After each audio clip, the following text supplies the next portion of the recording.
Welcome to the Wenell video. Today's topic is a day in the life of a project manager. My name is Mats Ragnarsson, and with me I have Kjell Berglund, who's also a consultant at Wenell Management.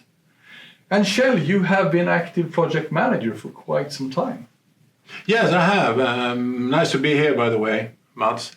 I've been working as a product manager for plenty of years, and now I'm running a project operational-wise as a product manager within the medical device industry with a lot of software development. And so it's a very interesting area and subject for me right now. So how big is the project? It is around 20-25 persons. It's a quite big chunk. It's a big project for the organization. We are developing by this project a new business area. Okay. So we are in the journey of building something new, and this is the first things that comes out now. So it's exciting. Thank you. So we'd like to use your experience to get some input to active project managers. Mm-hmm. So what do you spend your days on? Well, what do I spend my days on? I am spending a lot of days in my role as a product manager, which means that I'm coordinating, sitting in meetings, taking decisions, coaching people, making things going, actively as a leader. Spends a lot of time as making sure that the product moves on. And how about communication then? Communication is a key thing, and it's a big subject. Of course, you need to have the structure part, but to qualify and secure communication from a quality perspective, individuals tend to maybe generalize things, and you need to say, okay, please tell me a little bit more. Can you specify it? You have good questions, because you're feeling that they are trying either to make it too easy for them, so you're seeing that the people doesn't understand. So you need to observe that and qualify the communication between the different individuals, but also in the team. So it's a lot of spending time in the team. So what would you say the division is between, working with the project environment or actively leading the project? I think it's in this situation is quite. I can refer to that right now. Is that we're starting this is a new start of a project. So when I come in, we need to restart the project because they were off the track. If I see what I mean, it has a lot of deviations and a lot of uncontrolled roles and so forth. So I have to restart it. But back to your question, I spend a lot of time in the environment. Maybe today even operational 50-50. Okay. And you said you deliberately made a restart. So are there any indicators we could look at as product managers when it's a restart or a refinement or redevelopment necessary?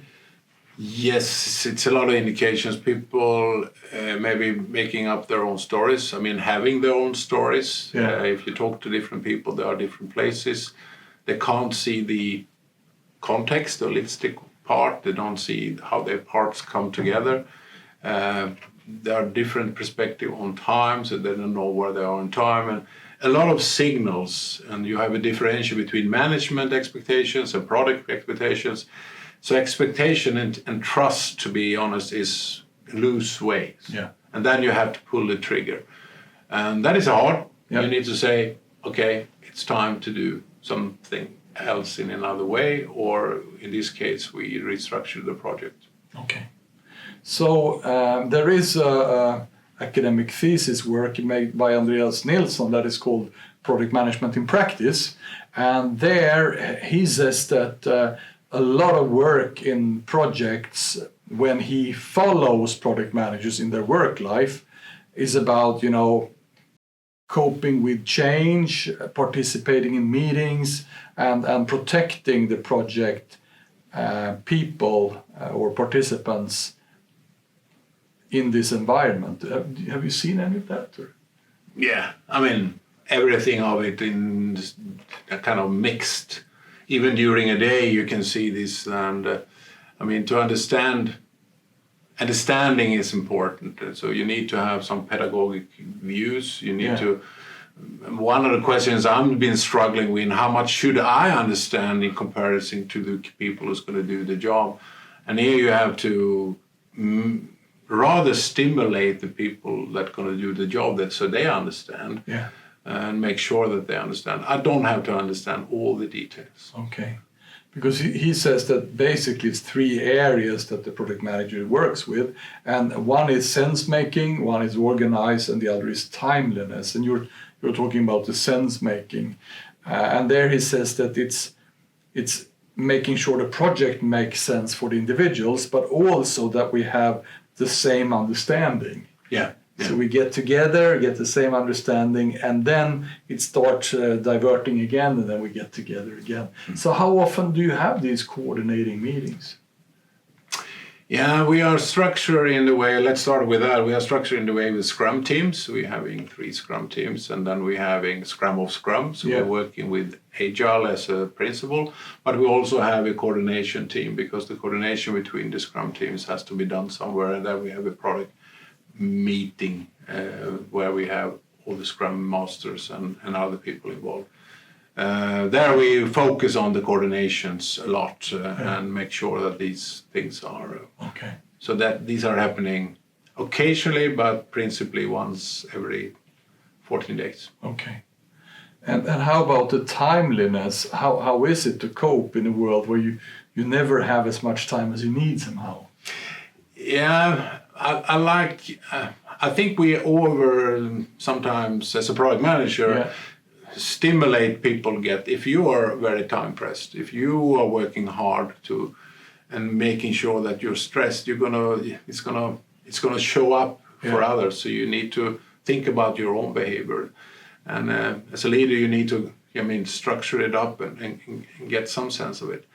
I think time press is important, although, because you normally get better solutions. You get a little bit more smartness if you are on time pressed. You find solutions and you find decisions, of course based on material which is reasonable. But And how do you work with your team members that come from a split up world when you meet them, and some of them have a lot of pulse in their bodies?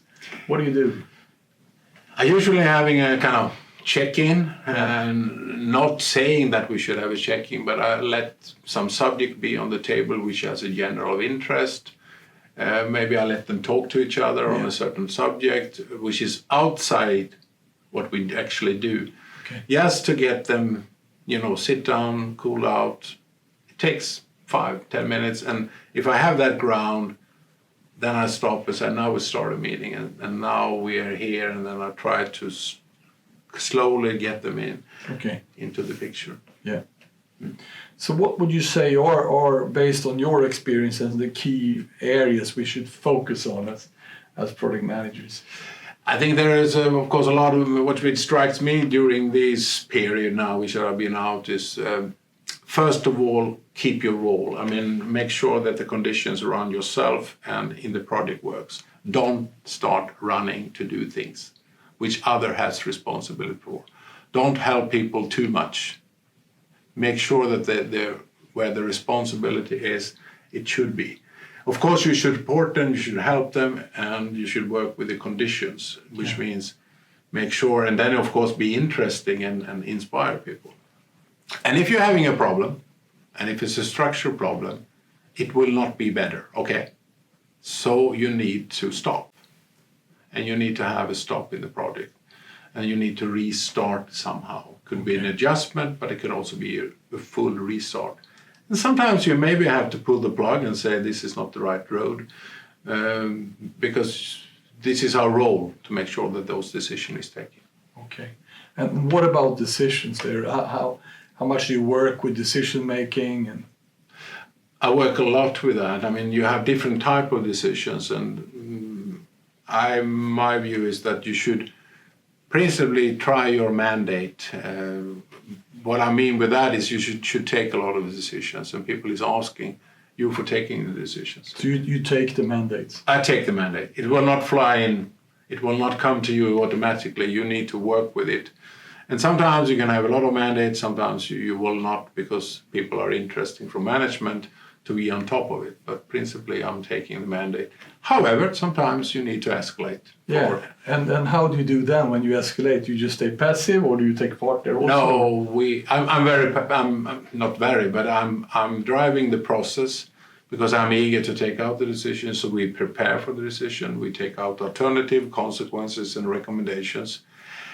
And I'm also guiding and helping the steering team to make it easy for them to take a decision by good material. That I will say is not easy, but it's not doable. Yeah. The part which I think is more difficult is to get it implemented. Okay. So people behave by the decisions. Yeah, so they use the decision. Yeah. And how about all the knowledge in the project? You have a lot of knowledge workers, I guess. Yeah, a lot of knowledge we are creating a lot of knowledge all the time. And my principle is that welcome them, guys. Welcome the new knowledge. Be open for it, discuss it, find alternatives, and maybe sometimes, but don't stop new knowledge from coming in. Because if you start to do that as a leader, the new knowledge will go somewhere else or not coming out at all. So we have a lot of responsibility for handling knowledge. And then finally, what's your take on leadership in this role? My leadership is quite strict on the framework. So I'm having a fixed framework for individuals and groups. So we have principles, we have playgrounds that we work against. But I'm working with adult people, people which has good knowledge. So you need to get them. Feel responsibility and take responsibility, and that normally works. And then you're open for changes. And sometimes you need to let people go. You need to let them go and utilize their knowledge. And you mean let them go? What do you mean? Be flexible in their role, and not be hanging over their shoulders all the time to check it out so they do it the way you wanted to do it. They are responsible for the deliverable, and then they have to take that. All right. Thank you, Kjell. Thanks a lot. Nice to be here. And thanks for watching.